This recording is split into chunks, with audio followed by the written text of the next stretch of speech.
It's a comedy about a couple who have probably the best night in Vegas history, and then come back to New York and have to face the consequences of that night.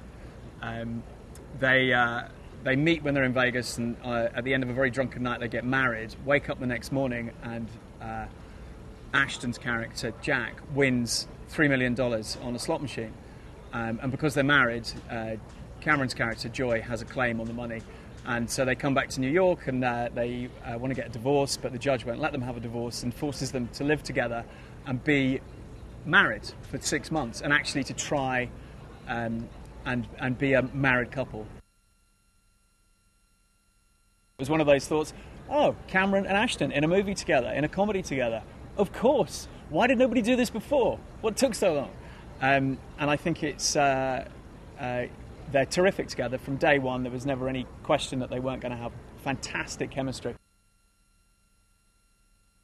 Cameron and Ashton are just so great at physical comedy, and there's lots of great sequences in the movie which really exploit the fact that they're so great physically together, and they're so funny. There's a great chase sequence where they're both racing each other across New York, and it was great fun to shoot, but I think it really translates on screen into a very dynamic, very funny sequence.